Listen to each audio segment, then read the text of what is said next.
Muy bien, buenas tardes. Estamos en la hora Hilo, es el capítulo 16 y tenemos una gran invitada que es también integrante reciente de Hilo Colectivo. Su nombre es Aide Sayas Ramos y ella es de Puerto Rico y nos gustaría conversar tener esta hora de conversación sobre algo que ella hace muy bien, que son escribir cuentos, y también yo creo que tiene bastante poesía también, así que vamos a conversar sobre esas dos cosas. Así que muchas gracias y muy bienvenida, Aide. Gracias a ustedes por la invitación. Para mí la verdad que es un honor y siempre es un gusto hablar de libros, de literatura. Así es que para mí es una maravilla estar aquí. Oh, genial.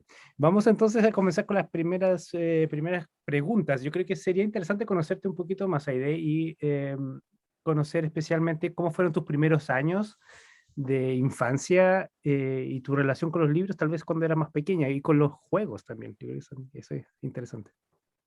Pues te cuento que definitivamente entre los juegos y los libros hay conexión. En mi casa siempre hubo libros. Eh, Recuerdo que había una enciclopedia Salvat, los libros rojos, pero también siempre hubo National Geographic, que yo no entendía nada porque no hablaba inglés en ese entonces, y Reader Digest. Y ahí, eso sí, se conseguían, eventualmente se conseguían en español. Pero así fue como yo comencé a leer las imágenes.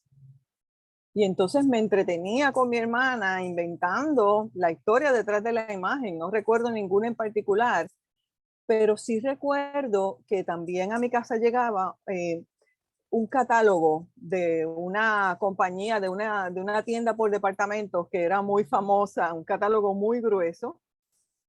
Y en algún momento, tal vez producto del aburrimiento, nos inventamos el juego de que a cada una le tocaba una parte del catálogo. Es decir, ese día me tocaba a mí la página, todas las páginas de la izquierda y a ella todas las de la derecha.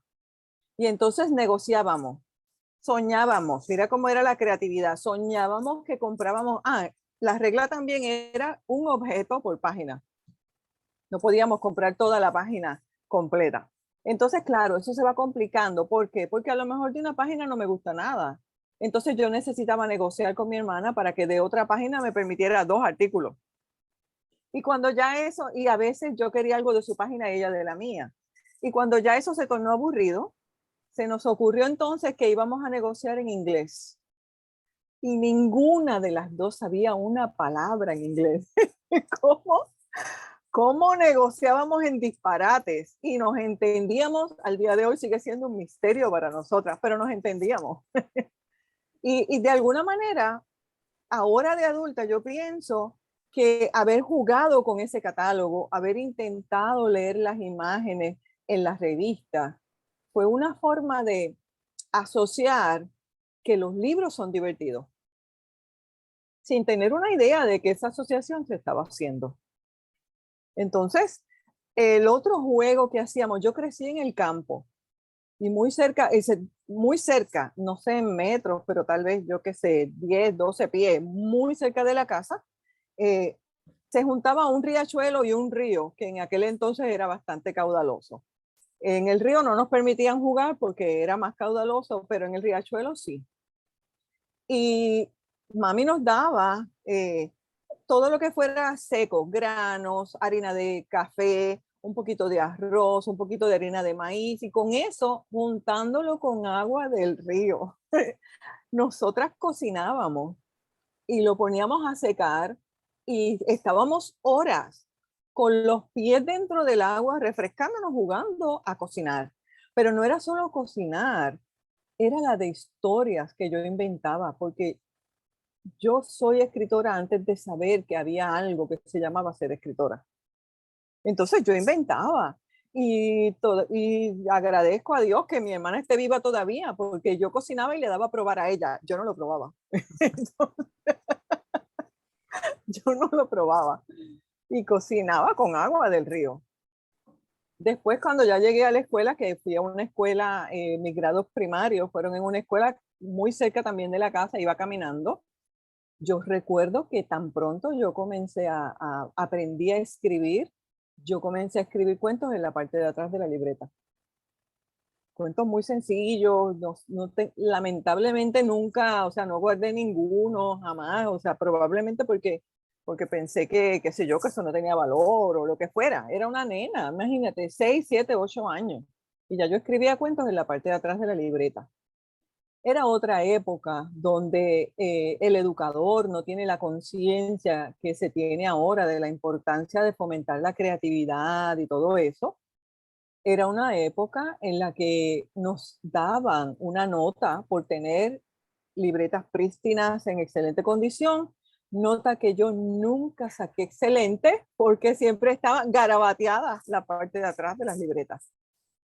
Así que esos fueron mis comienzos sin saber que eran mis comienzos.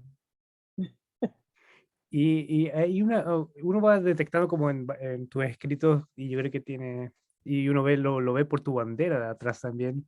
¿Cuál Ah, es tu relación de identidad con Puerto Rico? pues fíjate, hay ocasiones en que tú necesitas salir de un entorno para apreciarlo mucho más. Yo siempre he querido mi espacio, mi isla, y esto va a sonar rarísimo, pero la primera vez que yo viajé fuera de Puerto Rico fue a España, porque me dieron una beca y junté actividades que hice con mi mamá para recaudar fondos, más un préstamo estudiantil, hice de todo. Hasta vendí mi cabra, que era mi mascota, 3 veces. Y eso merece un paréntesis para explicártelo porque la gente se queda. Cuando mi tío se enteró que estaba vendiendo a Pepa, que era como se llamaba la cabra, eh, para ir a España a estudiar un verano de literatura, le dio pena, me dejó los $50 y me devolvió a Pepa. Se la vendí a otro tío que no sintió tanta pena, pero se sintió presionado y volvió y me dejó $50 más y me devolvió a Pepa. Y al final no tuve corazón, ya yo estaba en España cuando papi la vendió y me envió el dinero. Entonces, te hago cierro paréntesis, porque eso es, la gente se ríe muchísimo con eso. Cuando yo llegué a España, yo empecé a llorar. Yo empecé a llorar cuando yo me senté en el taxi en el aeropuerto, porque la sensación en mí fue que yo había llegado a mi hogar. Entonces es algo muy raro y no es que yo traicione al lugar de donde nací, pero con España tengo una conexión emocional que de manera, digamos, racional yo no la puedo explicar. Por razones de la vida, el final de una relación, la muerte de mi mamá y todo pasó en 5 meses, yo necesitaba otros aires y me fui a vivir a Nueva York. Allí aprendí inglés, allí aprendí portugués, me involucré en tantas cosas para no pensar en el dolor, que cuando me di cuenta había funcionado, podía vivir, acepté ambas pérdidas y seguí adelante. Al regresar a vivir a Puerto Rico, después de 15 años en Estados Unidos, es que yo comienzo a construir una relación de amor, de conocer, de respeto profundo por mi isla. No he dejado de querer a España, de nuevo, de esos amores que uno no sabe, ni los entiende, ni nadie los puede explicar. Pero mi relación con Puerto Rico ahora es diferente. Eh, la veo diferente, la vivo diferente. Y a pesar de que tenemos una cadena de infortunios, desde María, desde la política, desde huracanes, temblores y pandemia, que no es única o exclusiva nuestra, no me quiero ir. Sí quiero seguir viajando, pero no me visualizo viviendo en otro país. Ahora no. Por eso la bandera me acompaña. No, qué bueno. Y bueno, es parte como de nuestras identidades, ¿no? Que yo creo que las identidades son como capas, ¿no? Capas que se van unas sobre otras y otras y otras, pero siempre van quedando unas que están más cerca del corazón y otras que se van construyendo alrededor, ¿no? Y es interesante Indudable. yo había escuchado eso y yo lo sentí una vez también, esa conexión con otro lugar que no es el tuyo, pero hay algo que resuena en ti, es como uno podría identificar como una nota musical, ¿no? Es tu nota musical. Ajá. Em, a ver, me gustaría que comenzáramos tal vez como cuando ya dejaste tus primeros años donde empezabas, decías tú, a garabatear en los cuadernos de niña.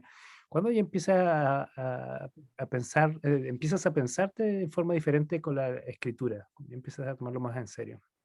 O, una Pues forma en serio diferente, digamos. te cuento que antes de escritora fui lectora. Entonces, para mí ese fue el proceso previo, porque en mi casa siempre hubo libros, pero yo no había encontrado esa literatura que me enamorara. Y justamente en España estoy en la clase de Mario Pauletti, literatura latinoamericana. Y la tarea para ese día era leer Continuidad de los Parques. Y yo mientras viví en España, que de hecho fui por 6 semanas originalmente y acabé quedándome como 8 meses porque busqué la manera de quedarme el siguiente semestre y todo eso. Estoy en la plaza de Zocodover en Toledo, leyendo Continuidad de los Parques. Y en ese lugar, y todavía puedo señalar en qué lugar estaba sentada en la plaza, entré a la literatura. Descubrí el boom, descubrí a Julio Cortázar. Llegué a la clase súper entusiasmada y en mi ingenuidad le decía al profesor que si el personaje que leía la novela cerraba la novela, el personaje de la novela que había salido para matarlo en el cuento no lo podía matar. Y él se reía, pero Aide, es que ninguno de los dos es más fantasía que el otro. Y yo enojadísima, no, es que si el hombre cierra la novela. Y entonces, pero fue fascinante. Descubrí a Julio Cortázar, descubrí el boom latinoamericano eh, y empecé a leer. Estuve aproximadamente unos 10 años después de eso, leyendo ávidamente, leyendo. Y yo pienso que por eso el primer cuento que yo escribí en mi vida está en el primer libro que publiqué, porque fueron 10 años de aprender técnica desde el lado del lector. No quiere decir que a lo mejor esos cuentos primeros son mi mejor obra, pero definitivamente estaba lo suficientemente lista como para que una editorial dijera, le vamos a publicar estos cuentos ahí de Sayas Ramos. O sea que primero fui lectora. Tú también te dedicaste, estudiaste psicología, ¿no? Y también hay una conexión ahí. ¿Cómo fue esa conexión entre la psicología y la escritura? Pues estudié psicología, siempre me llamó la atención. Y la realidad fue que yo estudié psicología porque de todo lo que no me gustaba, era la que menos no me gustaba. No era de lo que yo estaba enamorada. La bandera roja fue que mientras estudiaba psicología en la universidad donde yo estudiaba, la Universidad Interamericana de Puerto Rico, hubo un congreso de literatura. Y yo falté a todas mis clases porque yo no me perdí ni una sola conferencia. Y cuando eran concurrentes yo quería llorar. A veces pienso, por un tiempo yo pensé, en ese momento debí cambiarme de facultad, pero no, porque es que realmente hay psicología en mis cuentos, o sea, este mosaico de saberes que yo pueda tener, este bachillerato en psicología es parte de eso, pero en ese momento, ya sin que yo conscientemente lo supiera, mi amor es la literatura. Pero no lo sabía y había escuchado, siempre uno le oye, ¿verdad? Le presta oídos a veces a eso de que nadie vive del cuento. Y yo vivo del cuento En doble forma. en doble forma, exacto. No, genial, y es interesante porque yo también estudié psicología, entonces tenía como ese relato que me pareció similar. Y también tuve como, en un momento decidí, dije, no, aquí voy a dedicarme a escribir, pero no, dejé pasar el tiempo y seguí en psicología un buen tiempo. Pero tal vez tiene que ver con lo que dices tú, o sea, hay un tiempo de lectura, pero también de vida, ¿no? Que tienes que tener antes de... No, para algunas personas, hay otros que probablemente son innatos o que tienen una habilidad especial y que desde muy pequeños ya pueden, son prodigios, digamos, que se pueden dedicar a escribir desde pequeños, pero otros tenemos que dedicarnos o entrar por la vía más larga, ¿no? Exacto. Me gustaría entonces que nos empezara a contar un poco de tus primeras pasos ya de escritura. Tú dijiste ya que habías publicado ese primer cuento. ¿Qué temas te empezaron a interesar que en términos de estilo y de... Tú dices que siempre pareció que fue el cuento, pero tal vez hay otras cosas que fuiste escribiendo también al mismo tiempo. ¿Cómo fueron estos primeros pasos de escritora? Pues los primeros pasos de escritora fueron en medio de ese tumulto emocional que te comentaba, que me fui a Nueva York por razones personales. Pero me fui a Nueva York sin haber terminado, o sea, sin haber escrito una sola palabra prácticamente de mi tesis de maestría. Entonces, cuando muere mami, tengo esas dos pérdidas. Cuando muere mami, yo puse todos los libros en el baúl de mi carro y no toqué nada hasta tomar la decisión de irme a vivir a Nueva York. Me llevé algo de ropa y los libros, toda la información de la tesis. Estoy hablando que yo la hice entre el 95 y 96. O sea que si ya había email, yo no lo tenía. Yo hice la tesis literalmente capítulo a capítulo enviándolo al profesor que era mi director de tesis en un sobre predirigido. Le enviaba un sobre predirigido dentro y él me devolvía los comentarios. Esto va muy bien, añádele aquí, cambia esto, lo que fuera. Pero en ese tumulto, como te comentaba, hacía la tesis, eventualmente como a los 6 meses, empecé a tomar clases de inglés conversacional porque yo lo entendía y lo leía, pero no lo hablaba.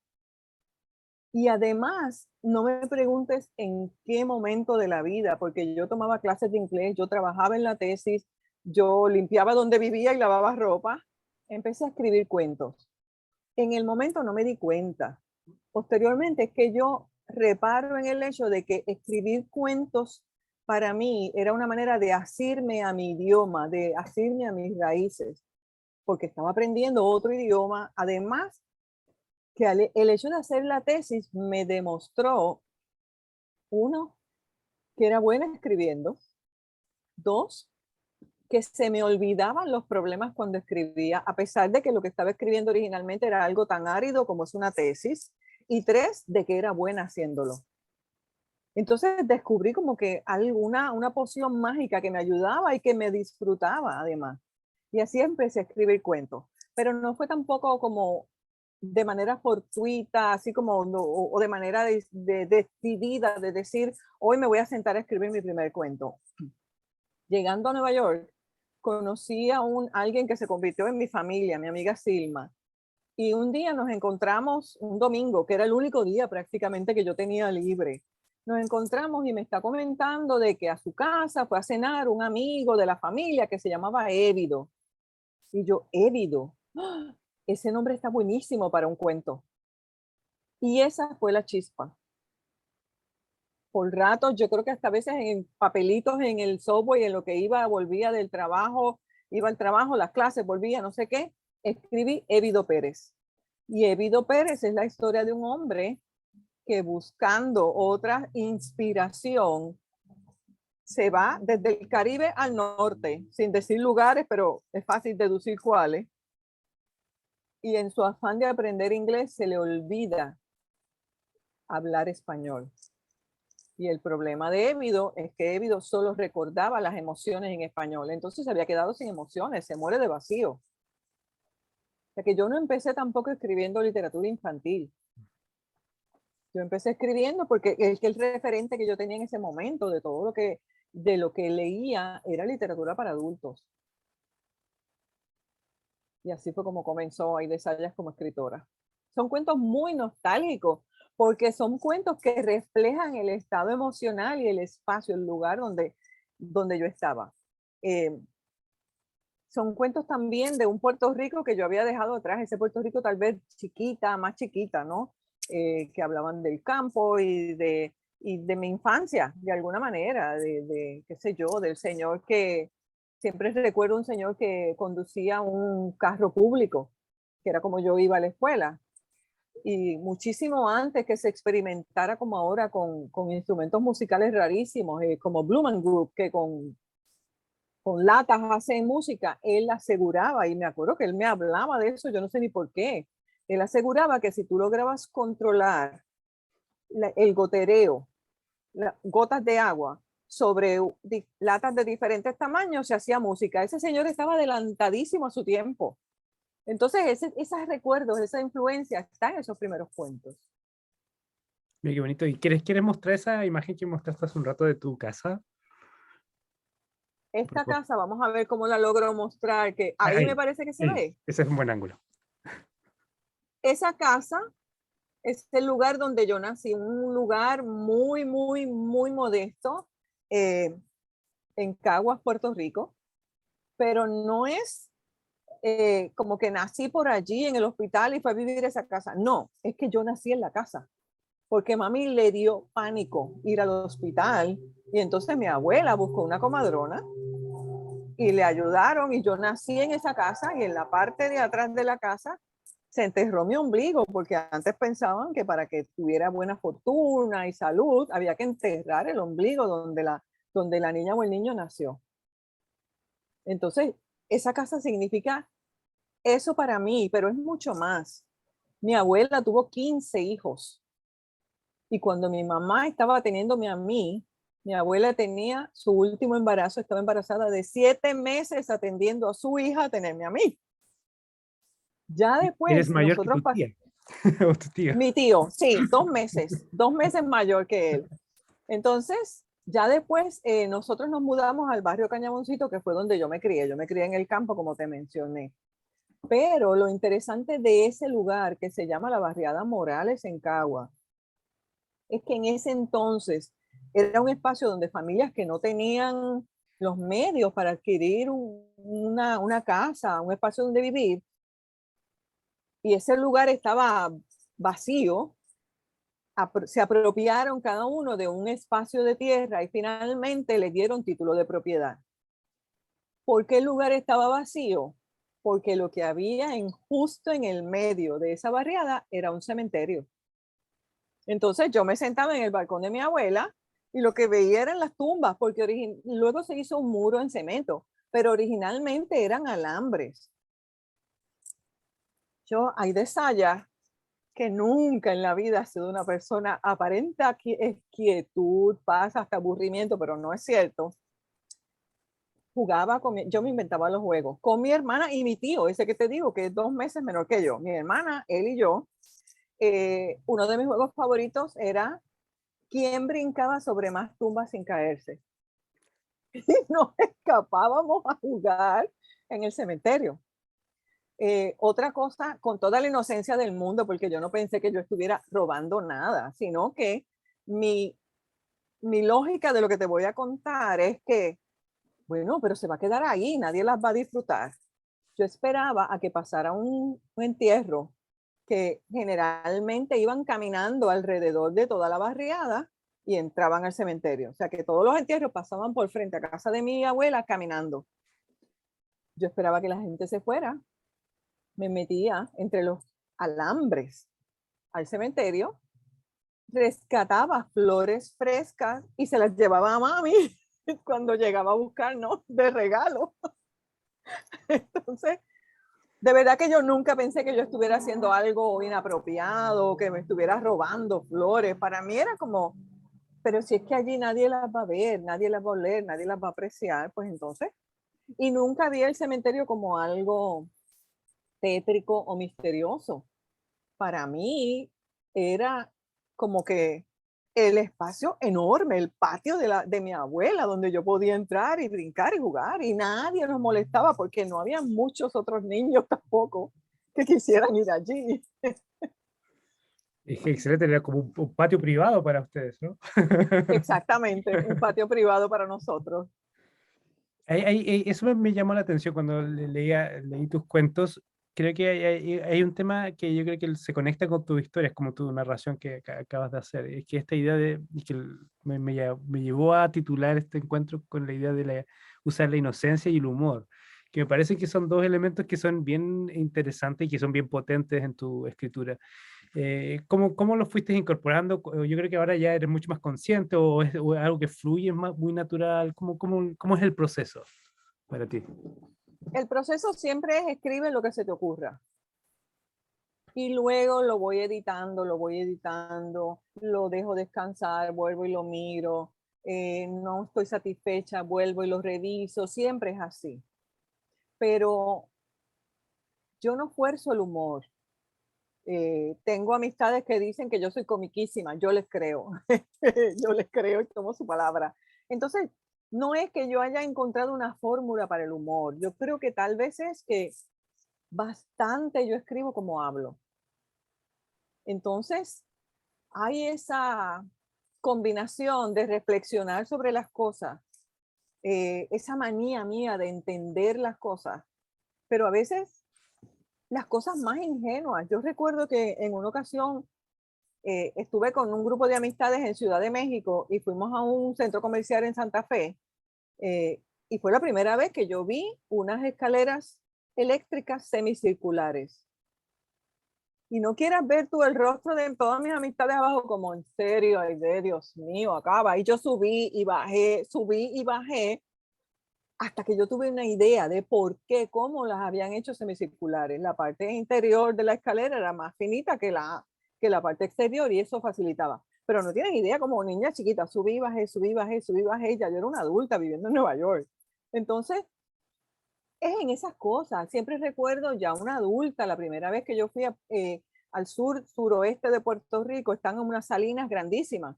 Y todos los que andábamos en ese grupo, gente mayor, niños, todo el mundo se maravilló de mi reacción, porque yo nunca me había cuestionado cómo se cultiva o cómo se saca la sal. Y cuando yo fui a ese lugar y yo vi frente a mí una montaña de sal, no sé, yo me sentí tal vez como otros niños se sienten en Disney. Para mí fue una maravilla. Entonces yo creo que un poco también, aparte del humor, llegar ahí es que es la capacidad de todavía de sorprenderme de cosas. Y luego ya cuando me hice promotora de lectura entendí que para enamorar a los niños lo mejor, a los niños y a los adultos, es que se disfruten lo que leen. Olvida las moralejas, eso las puedes maquillar después, pero tiene que haber algún juego de palabras que sea cómico, que les llame la atención. Y no sé, la verdad es que yo no lo esfuerzo, se da, y cuando veo que no se da, digo, esto a lo mejor no sirve, lo dejo por ahí, busco la manera, lo cambio, algunas cosas las he cambiado a mis intentos de poesía infantil. Yo digo que mis intentos porque mi respeto con los poetas, yo soy cuentista, pero la poesía infantil me fascina, me la disfruto y tal vez por eso siento que me sale, porque es algo que yo disfruto mucho escribir. Hay otro elemento que me parece interesante de tu escritura y yo creo que tiene que ver con eh, el rol de las niñas, el rol de las mujeres en tu escritura. Y yo creo que ahí me llama la atención también, bueno, en un momento te escuché en una lectura en YouTube donde hablas de la abuela feminista, pero yo creo que es un tema, yo creo que el feminismo está en tu escritura también. Me parece que es importante cómo lo incorporas tú en tu escritura. Yo, es que yo escuché, en mi casa mami nos contaba cuentos, y, y me resisto yo entiendo la importancia de los cuentos tradicionales, pero lo que yo vi alrededor mío, sobre todo con una madre que tuvo cáncer 15 años y no se quejaba, fue muy fuerte. Es como, o sea, pues, ok, me siento, ella decía, cuando las cosas andan mal, llora 2 días. Al tercero te tienes que levantar y seguir porque ¿qué vas a hacer ahí? Y un día conversando con ella llegamos a la conclusión de, ¿sabes qué, mami? Uno de esos descalabros amorosos que uno jura que se le va a acabar la vida cuando es adolescente. Y hablando con ella me di cuenta de algo que he seguido repitiendo por el resto de mi vida y es, ya yo sé que de amor no me voy a morir. Y por más que llore, ni siquiera me voy a deshidratar. Entonces, yo creo que por ahí me comenzó a mí el feminismo y me comenzó a mí el por qué tiene que ser siempre el príncipe quien rescate si yo he visto alrededor mío montones de mujeres que son princesas cuando quieren, pero cuando no se ponen los tenis y rescatan a quien sea. Entonces es eso, no es nada en contra de los hombres, es básicamente como retratar lo que yo he visto alrededor mío, eh, sin la etiqueta de soy feminista, pero siéndolo.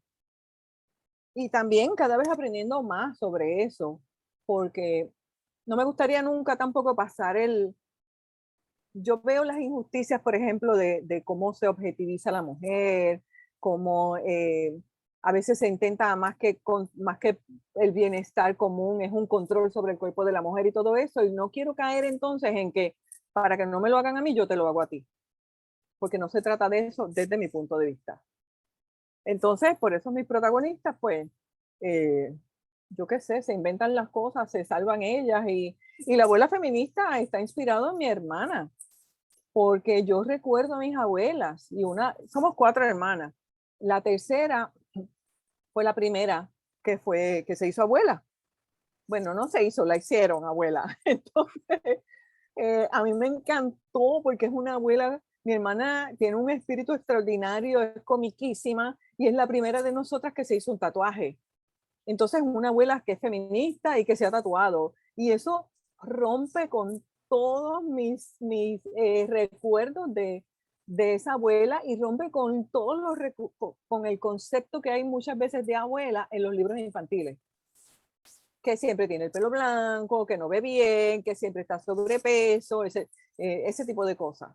No, o sea, mi hermana es mi nuevo norte de las abuelas. Entonces, esa es la abuela feminista. De hecho, aquí lo tengo, de Poemas para Ali. Que si quiere, por aquí está la ilustración porque Poemas para Ali tiene, a ver si la podemos mostrar. Esta es la abuela feminista. Y cuando yo un día le dije a mi hermana que me permitiera retratar su tatuaje y no le dije para qué.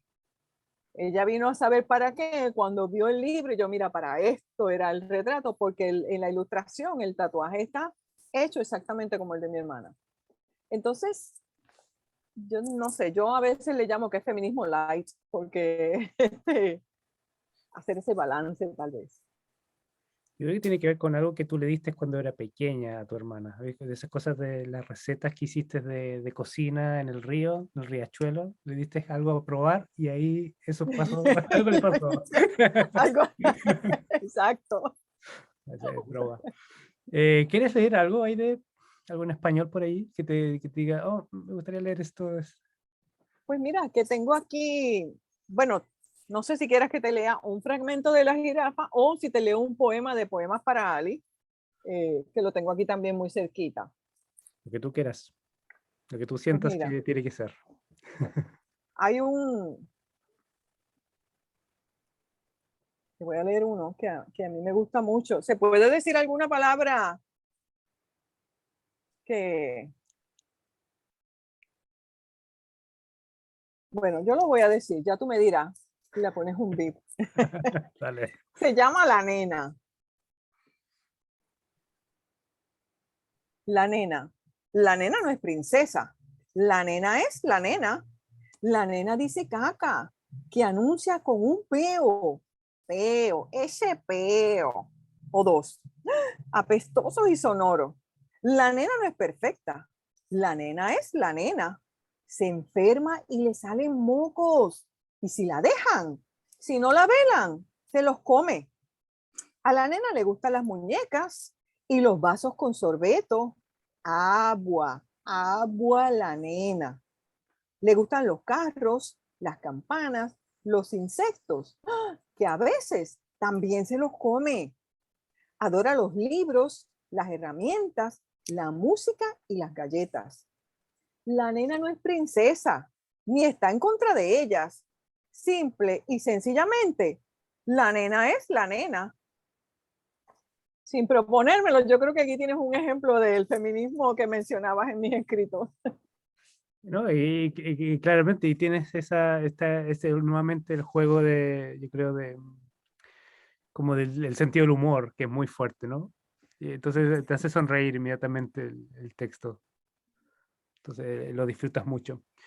A mí me parece que pensé en esta otra personaje que tú tienes que era Marieta, cuando dice yo huelo a juego. Y, Ah, y yo creo que tiene esta misma, yo creo que Marieta es un poco mayor que Nena, pero yo creo que tienen ese espíritu muy entre rebelde, pero es como una postura en el fondo, una postura fuerte, de carácter fuerte.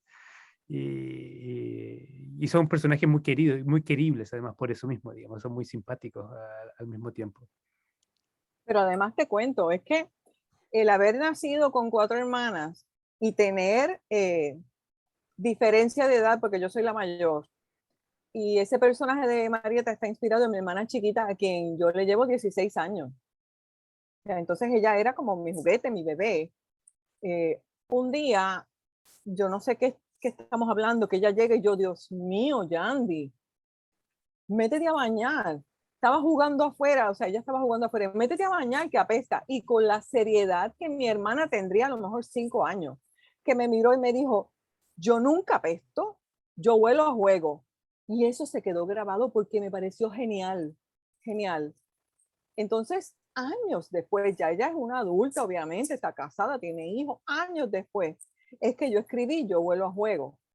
Y es también, sin proponérmelo nuevamente, el personaje de ella es una chica fuerte que no tiene ningún inconveniente en jugar con sus compañeros o sus vecinitos, que los demás eran nenes, que tiene una imaginación extraordinaria, porque en el parque se imaginan que están en una selva y que los lagartijos le atribuyen que son otros animales y de todo, hasta que le dicen que apesta. Entonces ella nunca apesta, ella siempre huele a juego.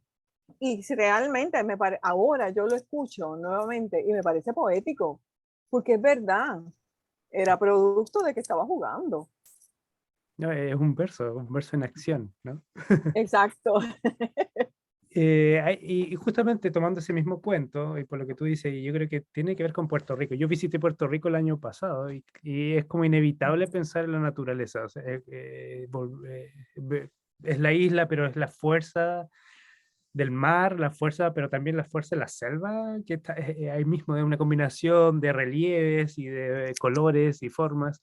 Yo creo que eso hace que Puerto Rico sea, yo creo que se presta yo creo que se parece un poco en eso. Podría yo encontrar una relación con Chile, porque también Chile tiene un montón de, de relieves y formas y colores. Y en ese sentido, tal vez, yo creo que cómo tú tomas ahora el tema de ecología, que yo creo que hay varios elementos y por las cosas que estás trabajando en hilo colectivo, yo también digo, es un tema para Aide también el tema de la ecología. ¿Cómo Pues surge y cómo te proyectas ahí en esa área? si supieras que, volviendo a la manía que tengo de entenderlo todo, no es de adulta. Yo recuerdo de pequeña que a mí me preocupaba. Yo decía, pero si todo el mundo sigue produciendo basura, va a llegar un momento que no va a haber lugar donde poner la basura. Yo me preocupaba. Un día, no sé por qué, que las matemáticas no es lo mío, yo me puse a hacer matemática y yo, es que si todo el mundo sigue como mi tía, que tiene 6 hijos, o mi abuela, que tuvo 14, va a llegar un momento en que en el mundo no vamos a caber. Imagínate, esas eran las preocupaciones mías. Entonces, mi tesis de maestría es sobre manejo gubernamental de derrames de petróleo. Y en la universidad bromeaban conmigo porque he sido tan consistente a lo largo de mi vida en tener esa conciencia ambiental antes de que el asunto fuera urgente y se pusiera de moda, que bromeaban conmigo. Nadie dudó que mi tesis iba a tener un elemento ambiental, porque era algo que me preocupaba muchísimo de siempre y que yo lo expresaba. Entonces, para mí es algo tan importante ponerlo, pero ponerlo en los cuentos, ahora que trabajo mucho más la literatura infantil. No he dejado de publicar juvenil o para adultos, pero mucho más literatura infantil. Poner en los cuentos siempre que la diversión esté primero, con un juego de palabras, con un nombre que llame la atención, porque tienen que engancharse porque les llama la atención. Poner en los cuentos esa información. Además, que ahora que tengo sobrinas nietas, me doy cuenta que en las escuelas se está utilizando mucho más. Se está enseñando, no es utilizando, se está enseñando mucho más. Y entonces hay una generación que yo quiero pensar que está creciendo con una conciencia ambiental como la que yo tuve, no sé ni por qué. Hay un libro en 3er grado, la serie Sabia, aquí en Puerto Rico de SM, que ellos me comisionaron a hacer un cuento y una obra de teatro. Y todos los años, para mi gran honor, algún papá se comunica conmigo cuando llegan a la parte de leer La casa en la pendiente, porque tiene que ver con el asunto ambiental y lo que me emociona es que les gusta el cuento. Y si les gusta el cuento, la parte ecológica, perdón, la van a recordar. Así que por ahí andamos en este arte artesanal de escribir cuentos, por ahí andamos aprendiendo y integrando cositas, siempre aprendiendo. Oye, tiene una perspectiva interesante también del reciclaje, que es como reciclar también ideas, es como una actitud de vida, ¿no? Sí, definitivamente. Me gustaría, bueno, yo creo que y retomando esta idea de la psicología, en algún momento dices cuando presentas esta idea de vivo del cuento, que me gustaría que nos contaras qué es lo que es vivo del cuento también. Pero tú empiezas a hablar de incorporar conceptos mucho más explícitamente, digamos, de para qué son los cuentos, cómo tú puedes relacionar los cuentos con trabajar temas como la ansiedad o la meditación, la escucha activa. Entonces, yo creo que me gustaría que nos contaras un poco de vivo del cuento y cómo conectas también con esto de la psicología del libro o cómo tú llevas el libro a ámbitos de las relaciones de las personas, de los niños y sus familias. Pues Vivo del Cuento comenzó, me parece, si la memoria no me falla, ahora debe estar cumpliendo unos 20 años, pero realmente el proyecto Vivo del Cuento tomó fuerza cuando regresé a vivir a Puerto Rico, pues porque aquí lo puedo hacer en español. Y como el personaje aquel que fue mi primer personaje, yo recuerdo en español. No importa si hablo en inglés, en portugués o en español. Entonces comenzó a tener fuerza aquí. Eh, Interesante. Aquí nuevamente yo era promotora de lectura antes de saber que eso se llamaba hacer promoción o animación a la lectura. Comencé en Miami, porque al mudarme a vivir a Miami los últimos 6 años y medio de los 15 que estuve en Estados Unidos, pues sí encontré talleres, literaturas y espacios donde yo pudiera trabajar en español. Porque siempre fue mi interés. Yo nunca tomé talleres de creación literaria en inglés porque la sintaxis es diferente y yo no quería confundirme. Entonces, con Vivo del Cuento, de manera orgánica y natural, nuevamente se combina la parte de psicología con la escritura. Tomando conciencia, sobre todo en los últimos años en Puerto Rico, de todas las cosas que han pasado, eh, caí en cuenta o reparé o aprendí, porque a veces no sé ni de dónde me viene la idea, si fue algo que leí o una conversación que tuve con alguien, la verdad, que muchas veces los adultos pensamos que los niños, por ejemplo, no tienen preocupaciones, no tienen ansiedad, mm, porque sus preocupaciones o sus fuentes de problemas no son cómo voy a pagar la hipoteca este mes. A lo mejor ese me está cayendo un diente y yo tengo pánico a eso y estoy aquí ni proyectándome, hablando de mí. O sea, a mí me traumatizó el asunto de mudar los dientes. Entonces yo le tenía pánico. Y yo recuerdo cuánta ansiedad a mí eso me causaba. Y yo dije, pensé entonces, ¿cómo poder incluir eso en los cuentos? Que ellos se diviertan y que vean que a mí o a ti no es a las únicas dos personas que eso le pasa.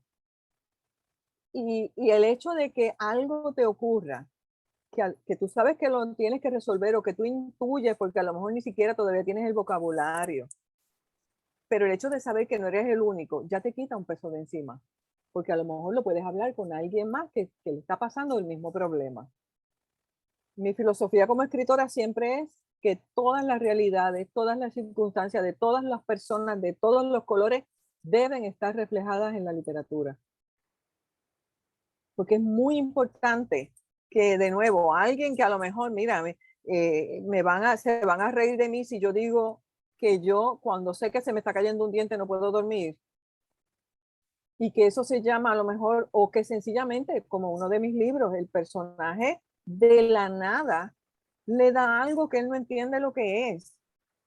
Empieza a sudar, se asusta, siente que el corazón se le va a salir del pecho, no entiende. Cuando junto con sus amigos descubren que eso se llama ataques de pánico, la primera reacción, que es la reacción de muchas personas, y en este caso el personaje es un perro, la primera reacción es decir, pero es que yo no soy miedoso, Y otro personaje le explica, es que lo cortés no quita lo valiente, o sea, lo de miedoso no tiene absolutamente nada que ver con tener ataques de pánico.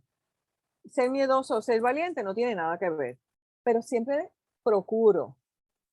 Los primeros cuentos no te puedo decir que lo haya logrado como he ido aprendiendo en los últimos cuentos. Eh, que esa parte de la enseñanza, yo quiero llegar al punto en que pueda pasar inadvertida y que lo primero y lo segundo que el niño vea es el disfrute. Aprendí con el tiempo que para las moralejas ya Esopo hizo unas fábulas maravillosas, entonces se las dejamos a él. No, es genial, yo creo que eso es en el fondo yo creo que cada autor, autora tiene como como un leitmotiv, ¿no? Como algo que les interesa, con querer o con más conciencia o menos conciencia, pero es que está ahí, algo que los mueve. Yo creo que en el fondo tú tienes este tema del bienestar, ¿no? Y la felicidad y el bienestar de los niños y las niñas y de los lectores en general y cómo se pueden relacionar en plano muy íntimo con la literatura, ¿no? Me gustaría, tal vez, otro de los, otra cosa que vi por ahí que tú haces, y yo creo que es bien interesante, es como, en el fondo, sacar los libros de lo sagrado, de su lugar sagrado, tal vez, y ponerlos a disposición de contar historias.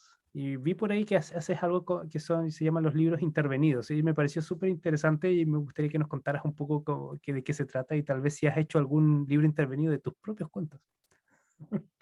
Pues los libros intervenidos es, por ejemplo, tienes tal vez un libro repetido en tu biblioteca o un libro que ya, qué sé yo, le cayó, los niños ya se cansaron de leerlo y ya no le prestan interés, o de tanto que lo han leído, a lo mejor se les derramó un vaso de jugo encima. Y el libro intervenido es utilizar ya ese objeto para o cubrirlos o eh, escribir sobre ellos y crear una nueva historia en sus páginas. Y ahora que tú lo estás diciendo, ahora que te estoy escuchando a ti, es que caigo en cuenta que uno de los libros intervenidos que he guardado con mucho cariño y no creo que lo tenga necesariamente aquí cerquita, si no se los mostraba, fue uno que hice luego del huracán María. Encontré un libro de tapa dura, lo forré completamente, era un libro sobre maquillarse. La verdad que yo, además del lipstick rojo, no necesito mucho más maquillaje, así que para mí no tenía mucha utilidad un libro infantil de enseñar a maquillar, así que yo lo cubrí y lo convertí en una historia de alguien que está contando cómo pasó el huracán María, cómo sobrevivió a todo eso y cómo va a seguir adelante. Con humor. Al final acaba con humor también. Y lo utilizaba con la Fundación Puertorriqueña de las Humanidades. Yo visitaba con ellos diferentes lugares donde habían familias refugiadas y entonces con un artista se hacía un cuadro guiados por ella y yo le hacía una lectura a los niños y les explicaba y luego de eso ellos también hacían un cuadro más sencillo. Y ese era un libro intervenido. Yo completamente cambié la historia del libro y se morían de la risa porque hablaba de cómo yo lo pasé, de mis gatas y ahí ellos se iban interesando, les contaba que cuando se hizo un registro donde nosotros, a través de todo Puerto Rico, un registro de qué habías perdido, cuáles eran tus necesidades, porque basado en eso, pues ellos sabían qué necesitaban conseguir a nivel gubernamental, me refiero, qué conseguir y cómo ayudar. Y eran unas mesas larguísimas, no había nadie, prácticamente nadie que tuviese luz, entonces no había mucha privacidad. A mí me tocaba que me entrevistaran y yo decirle, perdí esto, necesito decir, al lado mío estaba Jorge diciendo lo que él perdió, lo que necesitaba. Una de mis hermanas, bueno, mis hermanas están en todas mis historias, llegó sorprendida, fascinada, con deseos de llorar, pero también se reía, porque al lado de ella estaba un señor que era sin techo, que estaba feliz porque hacía 2 días se había podido dar un buen baño. Él era sin techo, él no tenía casa y él aseguraba que pasó el huracán agarrado a un árbol, abrazando un árbol. Entonces yo encontré una imagen y yo la puse ahí también y les conté, les dije, miren, no tenés, y ellos siempre me preguntaban, pero ¿es cierto o no es cierto? No sé. Eso fue a lo mejor como él lo recuerda, tal vez si lo vivió o no lo vivió. Al final se morían de la risa porque mi meta a corto plazo en ese libro, al final, lo primero que yo quería era no tener que volver a lavar ropa interior a mano. Y conseguí la imagen de una ropa interior y para ellos era como que la travesura más grande. Y recuerdo que en un lugar en particular, perdón, la coordinadora, la trabajadora social que estaba allí, me llamó aparte y me dio las gracias, porque de toda la gente que había ido a visitarle, la primera que le había sacado una carcajada a todos los niños era yo con ese libro. Entonces a veces hay que ser un poquito irreverente, pero llegar a ellos, para llegar a ellos, para sacarle una risa, una carcajada en medio de una situación compleja. Por eso yo creo en escribir para sanar, que es algo de que yo repito mucho, escribir para sanar. Y no hay que escribir necesariamente sobre tu sufrimiento, sobre lo que te angustia. No, invéntate un cuento, porque escribir algún cuento que te hace alejar el foco, la mente, los sentimientos, el estado anímico de lo que te preocupa, ya te está sanando. No tienes que escribir sobre el problema. Así que esa es otra de mis filosofías de vida. Yo creo que eso es un juego interesante también de los cambios de perspectiva. Eso de como, yo lo vi en varias historias, como esta idea del cambio de perspectiva de los personajes, cuando no hay un personaje que es tan protagonista. Me pasó con una de tus historias, digamos, la leí y decía, no sé cuál es el protagonista principal, pero como que en el fondo todos los personajes parece que estaban hablando de uno en particular, y parece que ese se hizo después, aparece al final de la historia, como, y me parecía que ese era el protagonista, pero en el fondo juegas con las perspectivas de quién cuenta la historia, que distintos personajes imaginan algo diferente de lo que está Ay, estoy pasando. pensando en el insecto palo. Yo estoy pensando en el cuervo, pero mira, es interesante que Ah, tú ok, pienses porque en tengo otro. otro que es exactamente eso. Pero yo creo que Hay un es, insecto, sí, sí, hay un insecto que se llama insecto palo y su ¿no? camuflaje es parecer una ramita. Y entonces se da también en un jardín todo el cuento y cómo la oruga casi se lo come y el otro. Y al final es que él les dice, o sea, yo los he saludado, pero ninguno me ven y ellos, es que tu camuflaje es tan bueno. Y sí, pasa por las expectativas de diferentes personajes. Yo creo que ese es un juego y una habilidad que tienes también muy interesante, de hacer ese juego que para los niños les sirve mucho, y es como en el fondo la clave justo del proceso psicológico de los 5 o 6 años, esta idea del cambio, de pasar desde el yo hasta ser capaz de ver la necesidad de los demás y ser empático, y todo eso va justamente en ese rango de la edad, ¿no? Ajá. Me gustaría que tal vez empecemos tal vez a terminar, pero tú querías mostrar un libro que alguien te regaló un libro muy especial, que es un Ah, nuevo recuerdo que tienes ahí. es una experiencia maravillosa y para darle a las personas que están viendo la entrevista un poco el trasfondo, estuve en una escuela Montessori, uno de mis editores, editoriales de Pell University, hizo una feria de libros, pero también tuvimos la oportunidad de compartir con los grupos. Y entonces, justamente llevé el libro de Max y hablamos sobre la ansiedad que le puede dar y no sé qué. Y quiero mostrar esta absoluta belleza porque luego que yo terminé, me fui, hablé con las maestras, hablé con los editores. Cuando ya me voy a ir, ella me llama y me entrega. Ella me hizo un libro, esta estudiante, y ya estoy en la búsqueda de su nombre porque fue muy rápido, pero me hizo este libro y tiene unas descripciones maravillosas, porque ella empieza hablando que leer es una aventura, pero hay otra que es poesía pura, que las palabras tienen sabor y ha dibujado un barquillo o una barquilla, como le decimos nosotros. Las palabras tienen sabor y leer siempre te lleva a una aventura. Pero aquí te quiero ver cómo logro mostrarte esto porque me pareció que ya me retrató ahí en el escritorio escribiendo. La verdad que me ha llegado al corazón y para mí es una responsabilidad tan grande eh, ir a un lugar a leer con los niños, animarles a leer y que haya llegado al punto de que ella siente que con conocerme y con la actividad de ese día ya me quiere. Y realmente yo me lo tomo, parece juego, pero yo me lo tomo muy en serio. Ok, es retribución, la retribución máxima, ¿no? Eso es Siempre. lo que llaman salario emocional y a eso no se le puede poner cantidad en dólares, en euros o en cualquier moneda.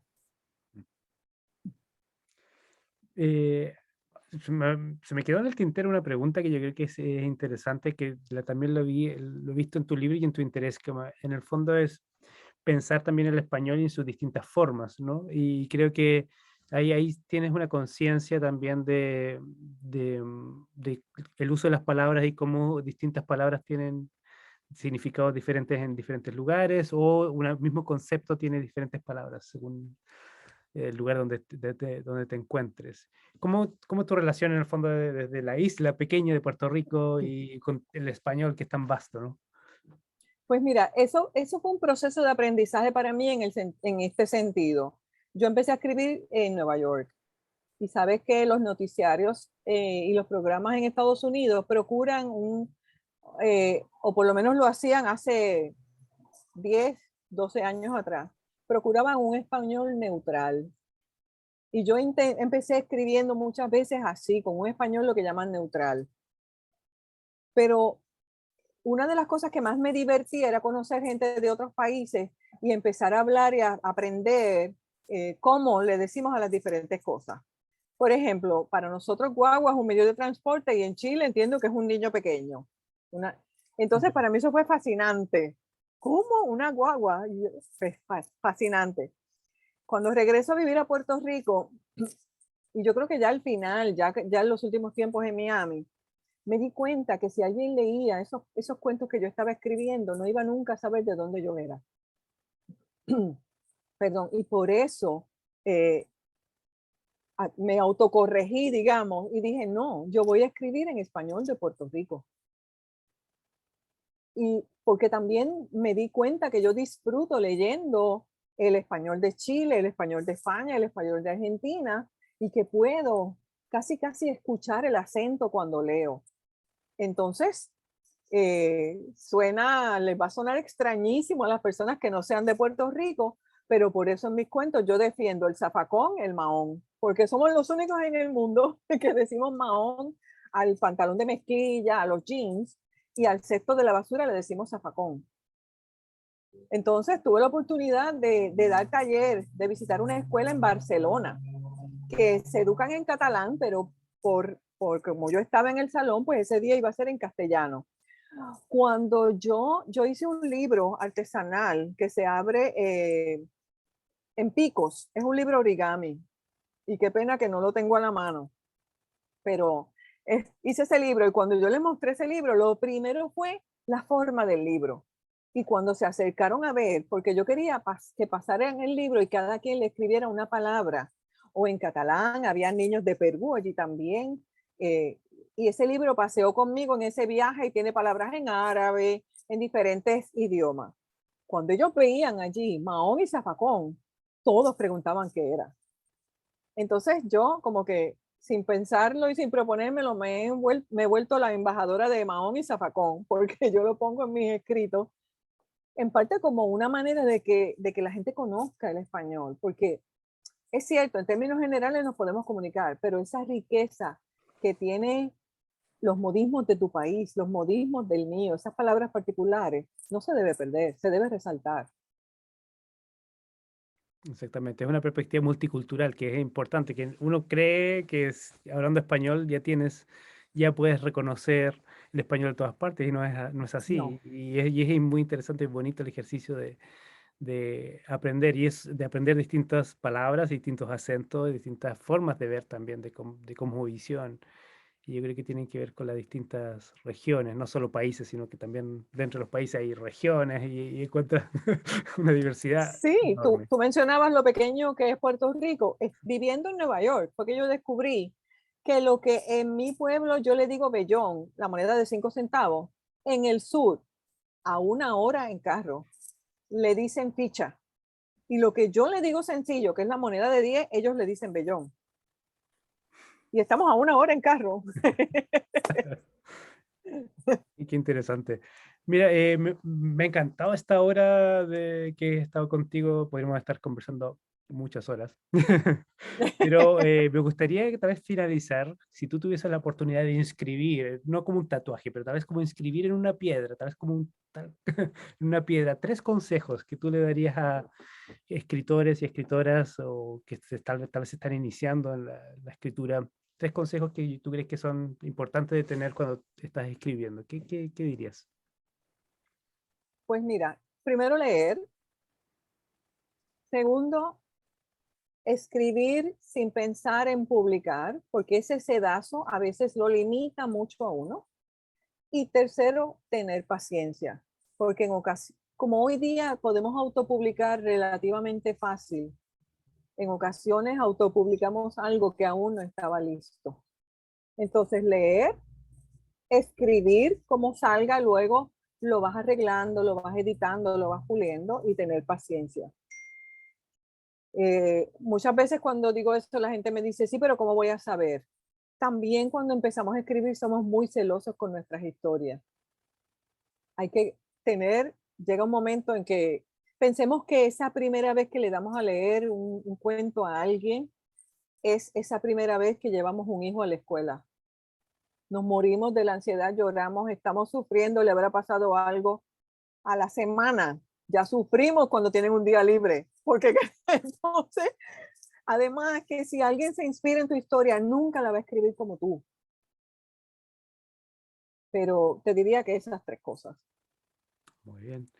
Bueno, te quiero agradecer, Aide, por tu tiempo y tus experiencias, por abrir, digamos, tu casa y tu casa de escritura también, ¿no? Y quedamos, bueno, pendientes de tus siguientes creaciones. Te mando un gran abrazo y muchas gracias por haber estado esta tarde con nosotros.